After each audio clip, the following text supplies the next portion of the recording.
Well, hello, and thank you for joining us for this episode of the Marketing Guides for Small Business podcast. My name is Ian, and I'm joined by Jen, Ken virtually, and Paul. And together, we're your marketing guides. Imagine if there was a way to get your brand in front of prospective customers who have visited your website but haven't filled in a form or called you or taken an action. And imagine if they viewed a particular product or service page and you can influence them even when they're off your website with messaging to support the value you offer. It sounds impossible and a little too good to be true, but it's actually very real and top brands use it all the time. It's called retargeting or retargeted advertising. Sometimes even remarketing is a term used pretty interchangeably. Whatever you wish to call it, it is a hidden secret weapon in your marketing toolbox. In today's episode, the marketing guides are going to help answer what retargeting is, its benefits, and how you can start leveraging this low-cost secret weapon right away to help your business grow sales and conversions. So let's jump in and explore this topic that can radically help your business. So I'm going to start with Jen. Jen, I think a good place, to level set is to ask, what is retargeting? Yeah, sure. Retargeting. So whether you've heard of retargeting or remarketing before, if you've been online, you've probably experienced it.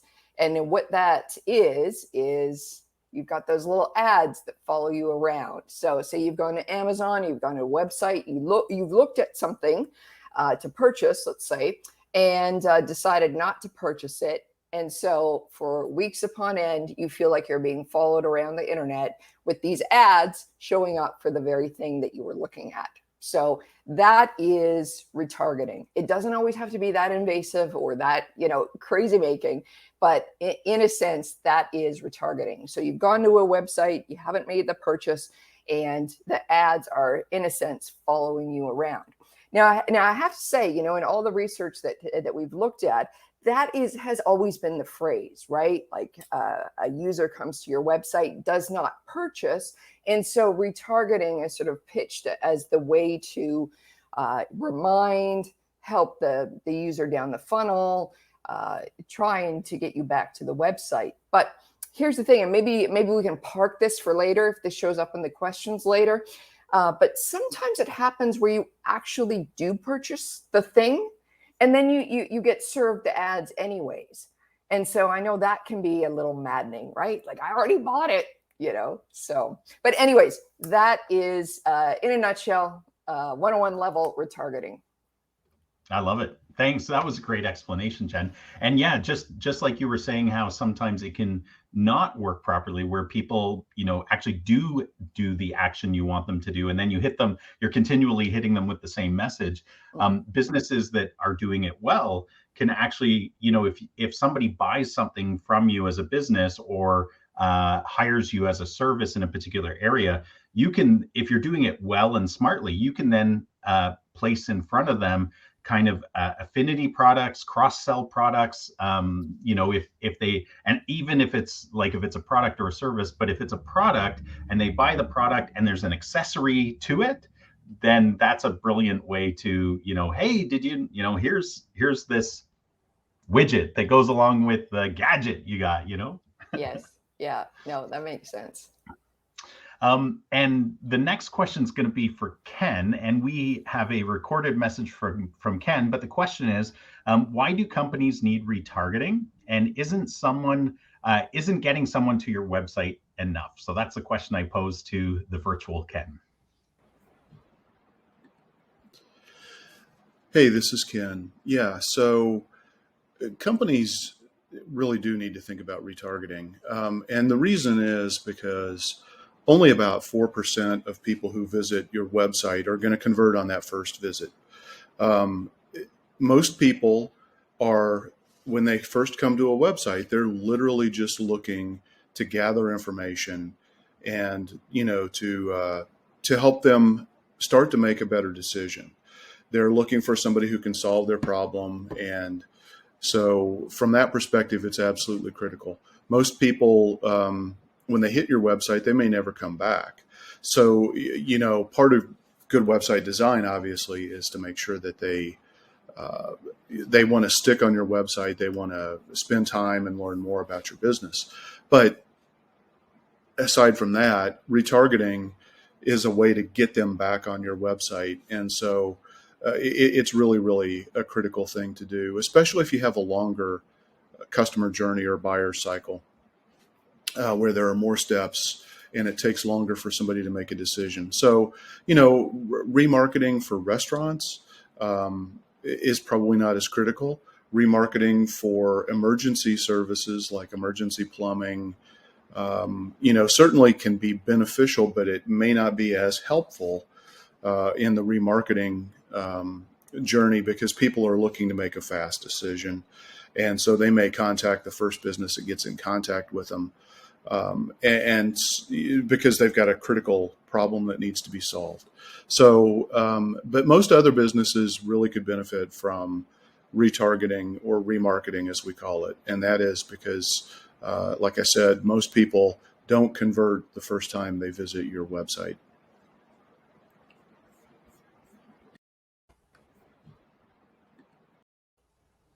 All right, that was a good explanation.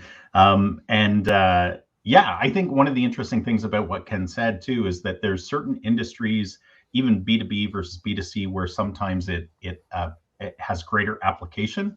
But I think part of like with any kind of marketing tool, there's creative ways to leverage something. So, if you're a high-end restaurant and you want to get people back to you, you could certainly use retargeting to draw them back, and it's a very efficient and cost-effective way because you're only targeting the people.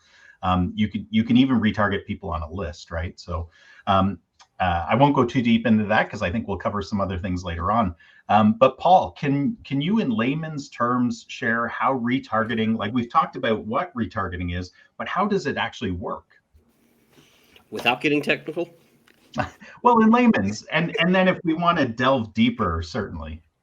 Well, yeah, certainly. One thing I want to say real quick, Ken was using the term remarketing, and remarketing and retargeting a lot of times are used interchangeably, just to avoid any confusion there.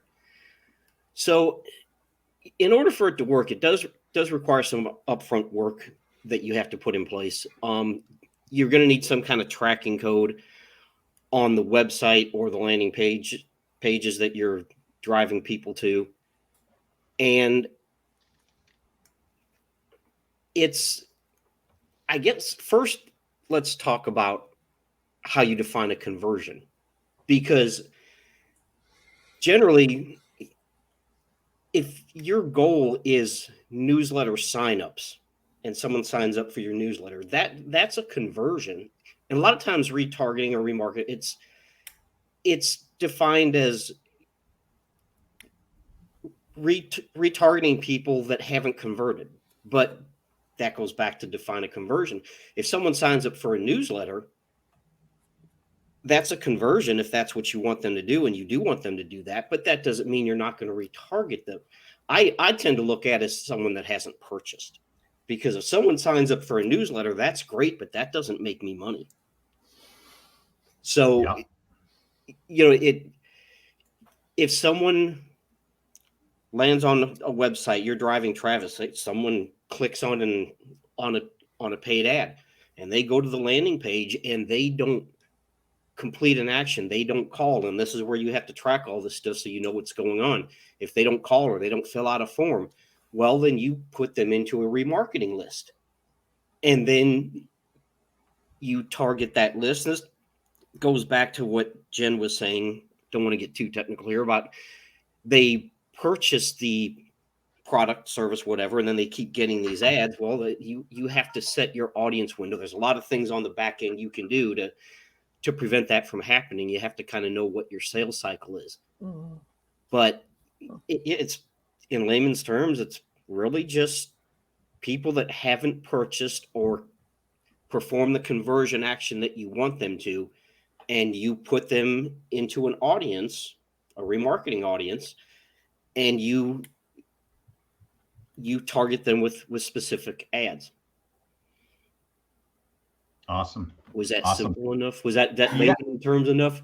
Yeah, no, Well, you did I've great, got a Paul. question there, though. Yeah. Like when you say the sales cycle, so the things, so I can understand, retargeting for something that I need quite often. But think about things that you buy once every few years. Think about, say you bought. I mean, Amazon does everything now, right? Say you bought a lawnmower, say you bought a toilet seat, say you bought a curtain rod, say you bought a bookshelf. You're not buying those things every month. So when you say sales cycle, is it as soon as someone let's go with bookshelf. As soon as someone purchases the bookshelf, I guess that the retargeting should automatically go off because there's no window of time that makes sense for retargeting to happen in that case for that product, unless, like Ian was saying, unless now you're talking about like bookends or different accoutrements you can put on that bookshelf, or now you need an armchair, that kind of thing. So when you say sales cycle, is it that tough to sort of turn off an ad based on when the actual item was purchased? It requires a little bit of sophistication in your setup. You would have to have a way to know that they perform this action, and it can be a pain to set up and get working correctly, and that's why a lot of times it doesn't happen. So you can set your audience time limits. I'll get into the whole sales cycle thing, but back to what Ian was saying. Okay, so let's say someone buys a lawnmower. Well, they probably need other lawn tools. So that goes back to what Ian was saying about the cross-selling. Now, let's say you're selling an expensive product that has a long sales cycle. And on average, your sales cycle is, let's say, 3 months. So you would want your audience limit to probably be 90 days. And after 90 days, that person, and this is the simple way to do it, whether they purchased or not, they're removed from that audience. That's the simple way to do it. The more complicated way to do it is to actually track the purchases. And when someone makes that purchase, then they are removed from that retargeting audience and put into another one if that's appropriate. I see. I see what you mean by a lot of the work on the back end. I mean, it's enough to set up an ad campaign, to be actually, you're kind of doing double the work on this, and you have to really know your customer and the purchase, the purchase cycle and the whole bit, really, in order to have this be very effective. Would that be a fair comment? Yes, I think it would. Yeah, and one of the big things where there's a disconnect is that a lot of businesses, they'll hire someone to do their advertising or retargeting, right? Like maybe one of us, to do different marketing, different aspects of their marketing. But depending on the type of business, there may not be a proper feedback loop to us as the people controlling their retargeting campaigns, or any marketing campaigns for that matter, where we actually have visibility in who has become a customer. Right? Like I see this a lot in the dentistry field, where if there's no kind of CRM connection, if there's no connection with their practice management software or anything like that, we have very little visibility into when somebody actually becomes a customer. Like we can see when they book an appointment, so that's helpful. We can see if they download a document, that's helpful. Those are different types of actions, but yeah, like actually becoming a customer for a service, I see that as a problematic area because the loop isn't closed. So it's hard for the team managing the remarketing to be able to say, oh, this person is no longer shouldn't be getting these ads anymore. And I think that's why sometimes we'll get into this a little bit later on, but I think that's sometimes why businesses keep it at a very high level, and it's more about brand exposure. So somebody's come to your website. They're interested, they found you, and when they leave your website, you want to keep that brand exposure going because it takes 7 plus 12 plus, I don't know what the number is nowadays, but I know it used to be 7 brand exposures, right, until somebody was ready to trust your business enough to move forward. And so yeah, it's a way of keeping your brand visible while they're off your website. But yeah, that's a good point about the integration, because a lot of times, the service area business may be using a piece of software for scheduling or estimating, and then that company realizes that they're leaving some money on the table, and they basically try to throw a CRM on top of it, but it's limited, and the scheduling or estimating software doesn't integrate with anything. I've seen that. I won't name names, but the integration is very limited, and sometimes there is no way to close that loop, as Ian said. Sometimes it just logistically cannot be done. Yeah. I think it just in how you started off that conversation too, Paul, you talked about conversions. I would even suggest that, as a company explores this idea of retargeting, you might even, unless you're just doing like easy kind of plug and play brand exposure retargeting, which is pretty easy to implement, right? If they visit any page on my website, I want my brand to pop up when they leave my website. That's very easy to implement. But I would even suggest that even before the conversion discussion, like stepping back and saying, what is our plan? What's our goal for this? Because again, that will help feed, which platform you're going to be retargeting on. And then of course that will lead into the conversion discussion. But without knowing what your actual goals are, you might be actually presenting your brand or the offer on the wrong platform. So you might get diminished results even that way. Next question for Jen. Do you need to be doing other types of advertising to make retargeting worthwhile? Technically, no. But if you think about the retargeting ad being triggered once you leave the website, if you back up, the more people that come to your website can be served the retargeting ads. So how are you going to get more people to your website? So that's where the other forms of advertising could come in. So social media advertising, that kind of thing. So you always got to think about like if the trigger is leaving the site, then I want to get as many people to the site so more people can leave the site, so then more people can see the ads, so that the idea being more people will convert. So it's a numbers game for sure. But if you're just getting into it, I would get your head around the retargeting first. And then as you start to see that working, or you start to get more comfortable with it, then you can start to, really pour on the other advertising. If you're doing other advertising and starting the retargeting, don't stop what you're doing as in favor of the retargeting. Just know that it can go hand in hand, and as well, you don't have to be doing it in order to start retargeting. Clear as mud there for you. Yeah. No, and the one thing I just thought of while you were talking there, the one thing that people should know is that in order to retarget, you do have to set up an advertising profile on whatever platform you want to do the retargeting. So if it's Google, you'd have to set up an ad account, or if it's Facebook, you'd have to set up ads on Facebook. In order to do that, it doesn't mean you need to do any other kind of advertising on there. You can just do the retargeting, but there is some setup involved in that. Is it the same thing in it? So if you're not talking about retargeting, or we're talking about a typical or regular ad, does Google really make sure everything's all firing well with your website in order to be serving the retargeting ads as well?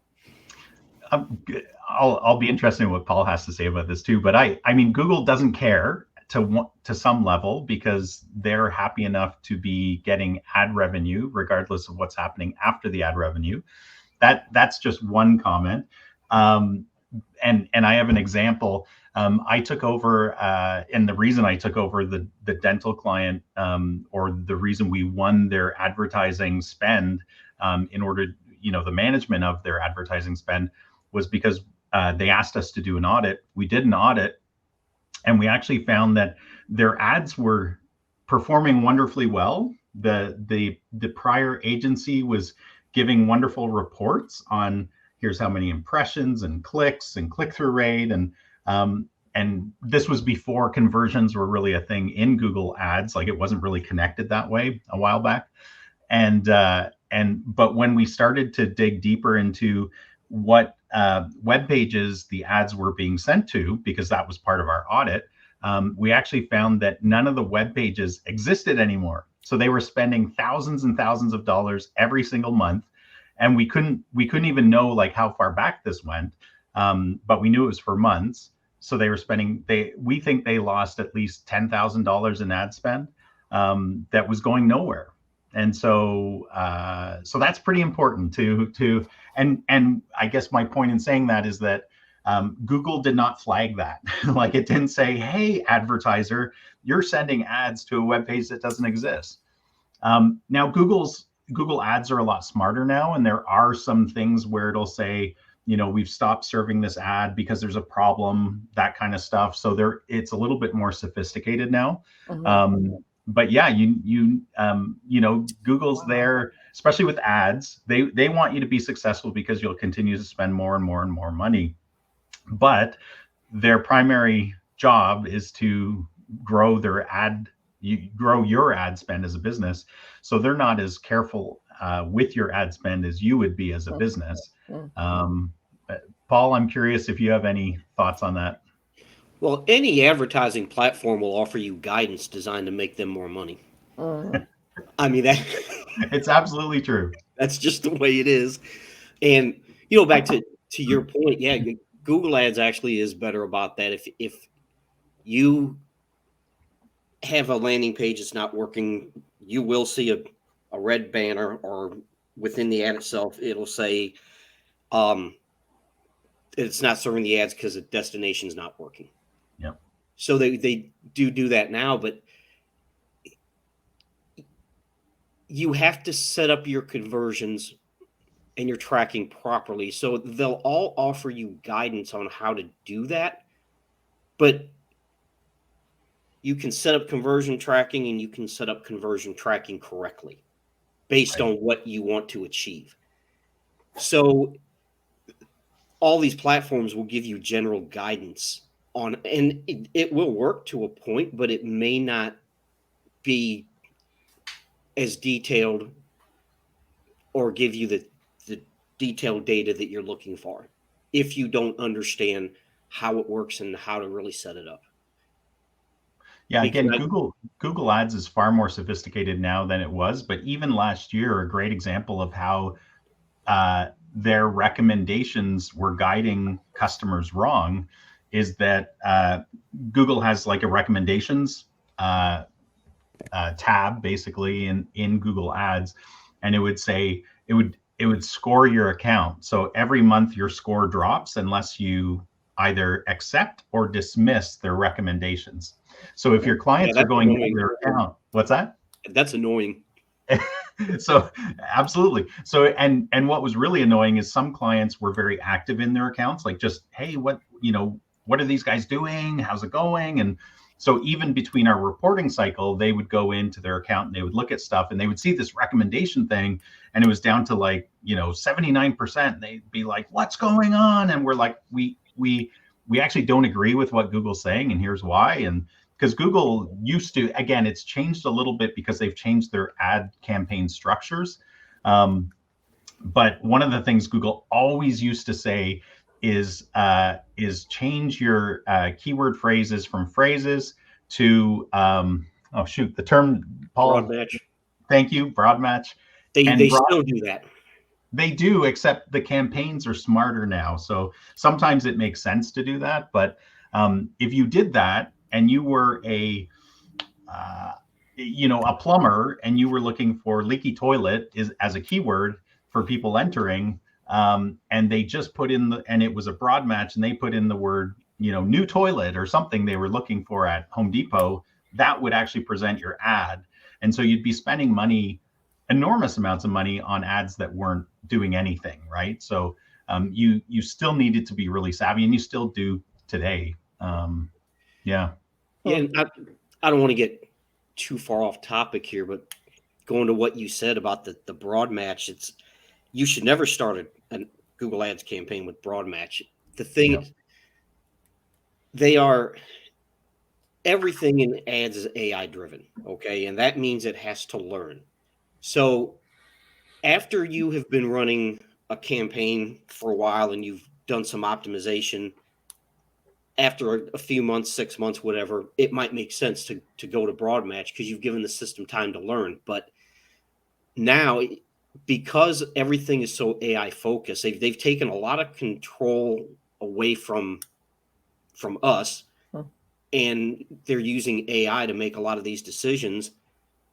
Even though you may still be able to do some of these things, it's going to be problematic because they're still going to use their AI algorithm to do things.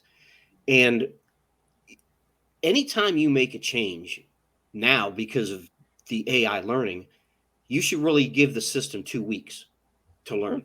And Google will tell you that.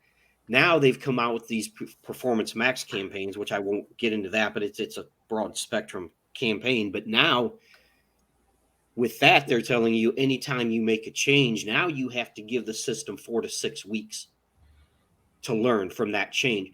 So basically, you're paying Google for their system to learn with the Performance Max campaign. Thanks. Yeah. But when those are working, they can work really well. But you're right. It takes time and it takes know-how for sure. Yeah. After 3 months of spending money with no results, the system will probably learn. And you'll start getting, and that's, that's Google doesn't phrase it like that, but that's basically what they're saying. Yeah. Yeah. Sorry, very important thing I have to do here. There we go. My child needed a password to do their studying for their exam. It's all good. It's all good. I should have waited until I asked you to start Ken's next video, Paul. But here's a question for Ken. Retargeting campaigns are often just brand exposure, which we alluded to earlier, where you're trying to get out in front of visitors again. But are there other even more powerful ways to leverage retargeting, Ken? So retargeting can really take a couple of different forms. A lot of people look at retargeting as just a way to continue to build brand awareness and help people recognize the business as they're moving through the buyer's journey. So as they're hitting, different websites, your ads might be popping up in front of them. The key is the ads can be different. And, a lot of people, they simply just think about brand when they're running remarketing or retargeting ads.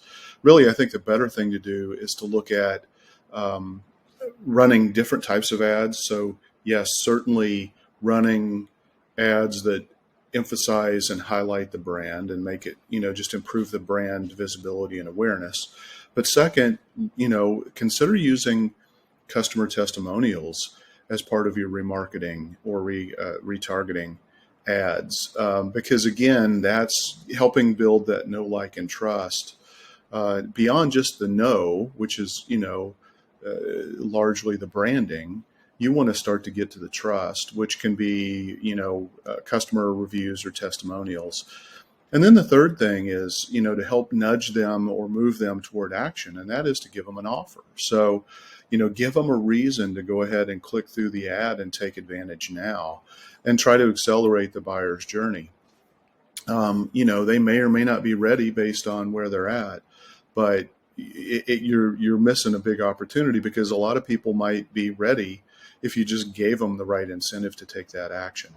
Now, you can also target people not only from visiting the homepage of your website, but also specific pages that they visited. So you can, if they happen to land on a particular service page, your ad should be contextually relevant to why they were on your website in the first place. And if you know that they were on a product or service page, your ad should be about that. The other thing is, if you do have similar services, you can take advantage of that and run remarketing ads because people maybe were looking at a specific solution or to address a specific problem. If there's a relevant problem that makes sense, then you might want to make your remarketing ad relevant to that. And again, think about, just as we always talked about, you can actually use remarketing as a way to build a funnel and move people through the buyer's journey or the marketing hourglass more effectively. Yeah, and I'm glad he brought up the buyer's journey and the marketing hourglass. I think it's worthwhile for us to just talk a little bit about that, because that's where retargeting can be super, super powerful. Again, it takes planning and understanding of, what actions will designate somebody as being in a particular part of the hourglass. So just as a reminder to our listeners, the marketing hourglass is really how a framework to understand the buyer's journey. And it's they have to know you first, like you, trust you, to try you, to buy from you, to repeat and refer. And so there are things that you could put into place, different actions on your website or even in a social network, where you can then say, okay, if somebody does this, I want to hit them with, a new message. And you can present that across multiple channels wherever they happen to be. So I think that can be very, very powerful, especially, we talked about the difference between a short sales cycle and a long sales cycle. But, as an example, Jen, I think you've worked with some tech companies, but, oftentimes the immediate need or what draws people in is the tech, the tool, the software that they want to buy. And so they investigate and they do some research, and then they probably want to book a demo, and then they want to, can I try it for a little bit?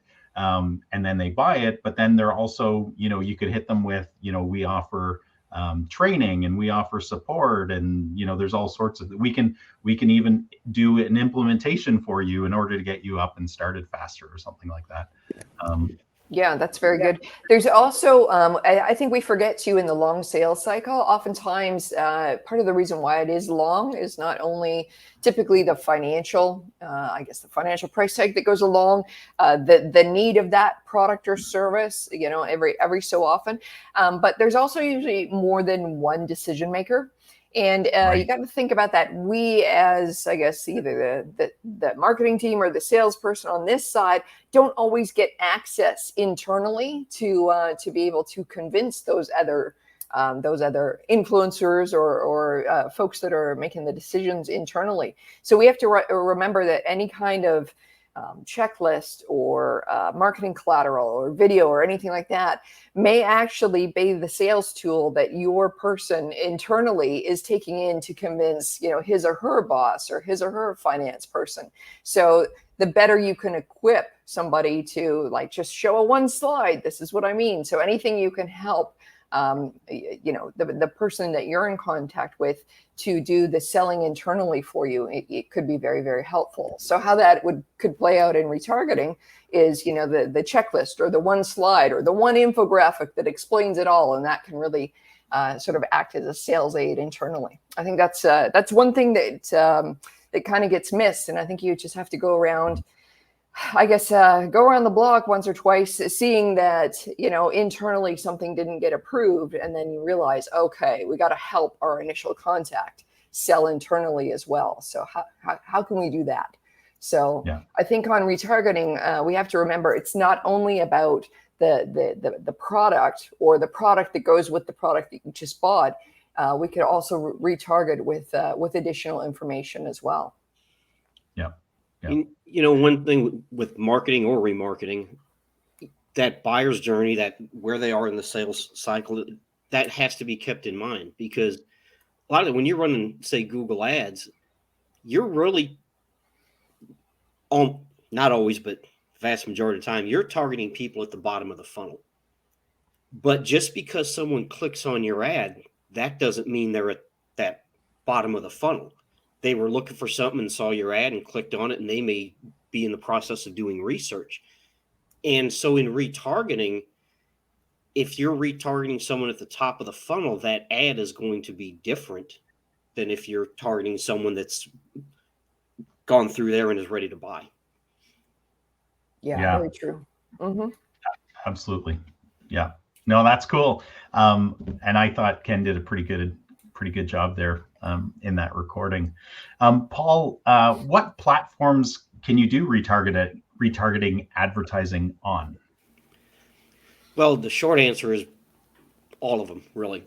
But what you have to keep in mind is, where is your ideal customer? Where's your audience?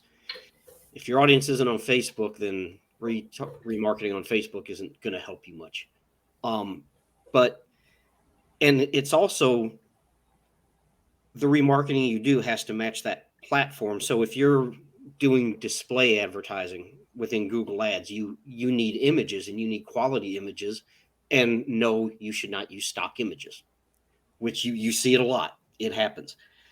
Say same thing on Facebook. If you want to retarget on YouTube, you have to have a video. Obviously, that's what it is. So you have to create that video. So it comes down to where your audience is,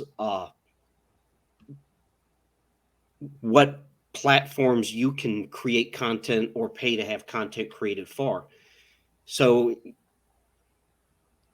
I know it's a short answer, but that's pretty much it. You can retarget on all of them. Just keep in mind that you're going to have to create the proper content for those channels, and you have to make sure your audience is on those channels, because if they're not, you're just wasting money. Yeah. So just so people are aware, so what he means by all of the platforms, you can advertise and retarget on Google's partner network, on Facebook, on Instagram, on LinkedIn, on Pinterest, on TikTok. I'm sure I'm missing a few there.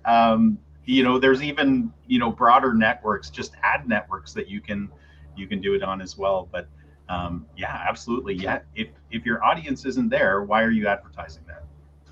For sure. Jen, how can a company ensure they don't come across as creepy in the way they retarget? Creepy. Well, they can do that. I mean, we've alluded to, and we've talked a lot about the value that a retargeting ad can provide, as someone who has purchased a product and here's an add-on product, or here's something that goes with that category that you purchased. That is one way to avoid being creepy, for sure, is to add value in the retargeting ads. So whether it's a product or service that goes along with what you just bought, extra information, a downloadable checklist, something more. But as long as it is of value, that's one of the ways that they can avoid coming across as creepy. The actual feeling of being followed around the internet because of these retargeting ads, I'm not sure how we get away from that feeling, because some people do feel creeped out by that, right? Like the internet knows too much about me. So I'm not sure I have an answer for that kind of feeling, but advertisers can do their very best to make sure that the information within that retargeting ad is as helpful and as valuable as possible. Yeah, I think people are so accustomed to it now that regular retargeting, where they've done an action, they've explored, they've shown interest in something, whether it's on Amazon or on your website or whatever, and then it just happens that they start to see your ad around. I don't think, just from kind of putting out feelers, I don't think people are as creeped out by that anymore. They used to be. But I think the ones that really bother people are, if you coincidentally happen to be talking about something, and then all of a sudden an ad starts to show up. And there's a lot of anecdotal potential evidence related to this, but all of the advertising platforms say they don't do that. But certainly I've heard about it on Facebook, and I think those are the ones that really, that type of thing, if it's really happening and not coincidence, then that's super creepy, right? Because you haven't shown an action, you haven't expressed an interest. Yeah, you were just talking about lawnmowers, and now when I check my feed, it's all, yeah, I would agree on that one. I'm going with it's actually happening. I knew you would, But Paul. then it doesn't happen to the stuff that you want. So if I'm like very expensive handbags on sale, right? I never get ads for that, right? Or a discount offer. Come on. Right. Yeah. Come on. Come Yeah. on. No, But no. it doesn't surprise me when, if I buy a product and all of a sudden it's like, there's an ad about the value of warranties or whatever, like that kind of stuff, or aftermarket, you buy a BMW and all of a sudden there's aftermarket BMW stuff popping up. That's not totally surprising to me because we live in such an integrated world today. Well, The next question. Sorry, go ahead, Paul. What I find amusing is, with what we do a lot of research. And I'll be researching a topic or going to different websites, and then I'll start seeing ads for those things. It's like, I know why it happens or how it happens, but it's like, I'm never going to buy anything from you. I was just doing some research. I see that all the time as well. Yeah, especially with SEO, like research or competitive research. Right. You kind of almost want to say, like, don't waste your ad dollars on me. Like, I'm not buying, right? But yeah, c'est la vie. Although, for sometimes it's okay because, for some of our clients, it's very competitive marketplace and, windows and door installers or something. And all of a sudden, because we've researched it, all these ads are popping up from the competitors. That's okay. They can spend their money. I'm not one of those that would click on other people's ads, just to make it clear. Unless I want to see for a research reason what happens after I click on the ad, because that could be useful from a competitive marketing standpoint. But I'm finding out so many things about you guys on this podcast. I know. My goodness. I know. I thought I knew you. I thought you were a nice person. I thought you were, yeah. All right. The next question is for Ken. We've talked about website visitor retargeting, but there's other types of retargeting. Can you share a bit about these, Mr. Ken? So one of the great things about remarketing or retargeting is that you actually have several different options. Obviously, a lot of what we've talked about probably is relevant to Google Display Ad Network or other ad networks that you can access through other advertising platforms for remarketing purposes based on activities that people have taken getting to your website, where we do this thing called a pixel, or putting remarketing code on the website so that we can track those visitors' behaviors. But that's the key. You want to take advantage of actions that people are taking.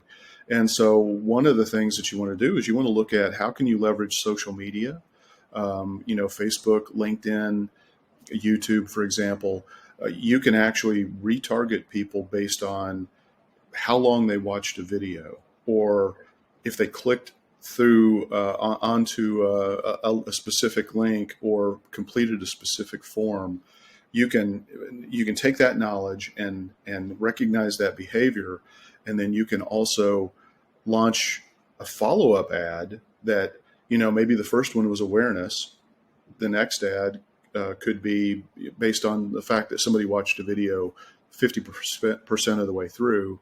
Now you can run an ad that maybe gets them further down the path to take that offer, to sign up for a free consultation, whatever that try or buy offer might be. That they're already a little bit more warm than the people who first saw your remarketing ad if they take that action. And so you definitely want to take advantage of those. Again, it could be, video is a great way to do it. If people watch video part of the way through based on how far they're doing it. And you can even string these together where, you could have a 3-video series. If people watch the first one, half the way through or all the way through, then you run an ad to get them to the second video, and then you do the same thing to get them to the third video based on their behaviors. And that's another great way to use remarketing and these advertising platforms.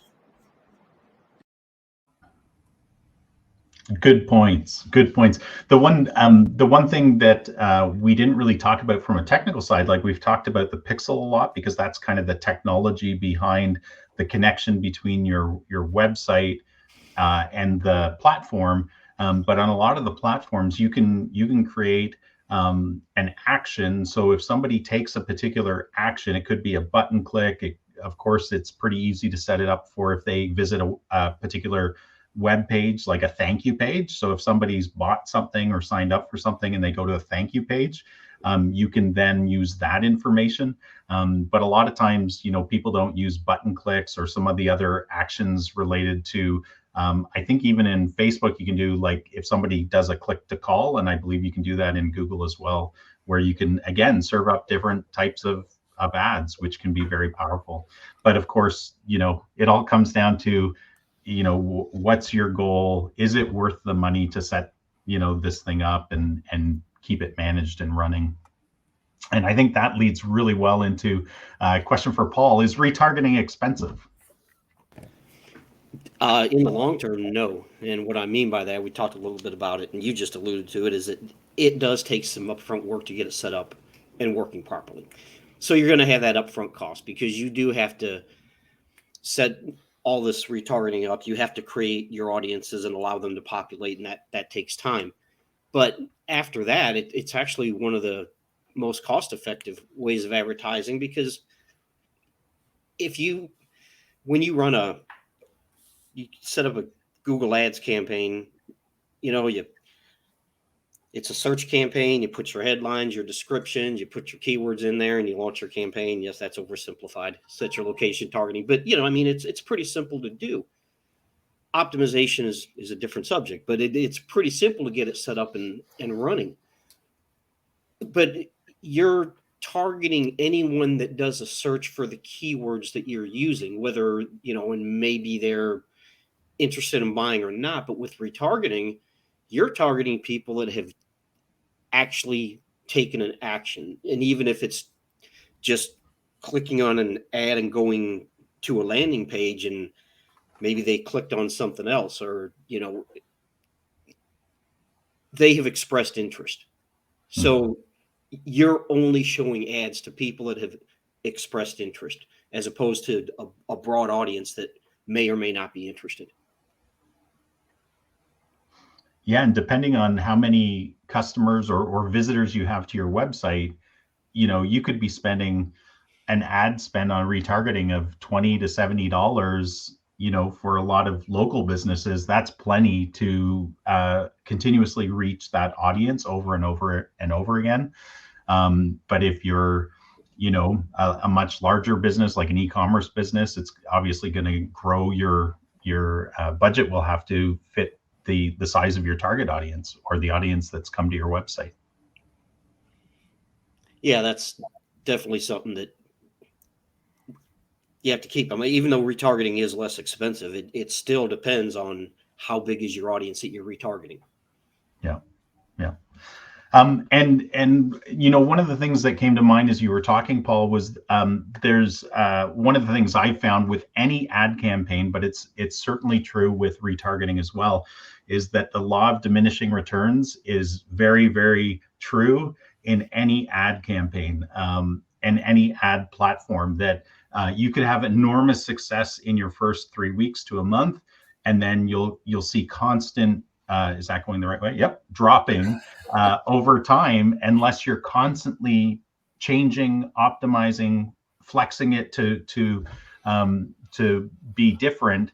And with retargeting specifically, you don't really have to do a lot of adjustment on the back end of the campaign, because really you're hitting the audience, and as long as it's performing well, the audience that's coming to your website. But where I have found the diminishing returns happening in retargeting is the visuals, because it's a display ad type. Usually retargeting is display ads, and so we see that if you don't change up your visuals, every few months, that you will start to see slippage on your results. Yeah, people, it's called banner blindness. They see it so often and they just tune it out. Yeah. Fatigue. Any last thoughts on this topic, guys? I have a question for companies that maybe want to get started with this. So would you recommend that they just get started with ad campaigns, just leave retargeting alone until they get very comfortable with their advertising, and then add on retargeting now that they're, they understand how the campaigns work? Or would you suggest, what, do it all at once, get the full meal deal, the full benefit out of this, and go that way? What would you suggest? You go first, Paul. Well, with any retargeting, first you have to have an audience. So you have to have that first. Now, how you build that audience that's the question. Do you want to run ads, whether it's on YouTube or Google or Facebook or whatever? If you want to run ads and then set up the retargeting for people that take an action there, or you can build an audience from people that visit your website and don't convert. Back to that, what's a conversion thing? But if you have, let's say you're a painter, house painter, and you have interior painting, you have exterior painting, you have cabinet painting, you can build audiences from people that go to your website and visit those pages. So if someone visits the cabinet painting page, you can build an audience just for those people. And same thing with interior painting or exterior painting. And then you can remarket to those. So you will probably get better results if you combine the two. If you do run an ad campaign and you're sending them to a landing page, but also include in that audience people that go to the website organically, and put all those into one audience and then retarget to them. I don't know if there's a right way or wrong way, but you would probably get better results and quicker results by doing both. Got it. Yeah, my answer is very similar to Paul's. If the first step is always to understand what's happening today. So if a company is getting 10 visitors to their website a day, you might want to look at growing your number of visitors. And of course, SEO, paid ads are really the quickest ways. Paid ads is the quickest way to do that. And kind of the back end of that, my answer to that is there cost efficiencies to having a business set up your ad campaign and your retargeting campaign at the same time? Absolutely. So it's way cheaper for a business to have us, or way more cost effective to have a customer of ours to have us build out their advertising campaign and then to attach a retargeting campaign into that account, because we have management fees, for what we're working on. So retargeting can be so small sometimes that the management fee can outsize the actual spend that you're doing on there. So that's why we usually combine the two. You want to grow your number of visitors, and it's more efficient from a costing standpoint. Yeah. Anything else, guys? No. Nothing Awesome. I can think of. Okay. Well, I think this is a good place to wrap up. Thank you to our virtual Ken, who's traveling right now, to Paul and Jen for sharing your thoughts on this important topic. And thank you to our audience for joining us today. I hope you found this topic valuable. If so, please share and link to it with other businesses who could benefit from it. And until next week, keep calm and market on.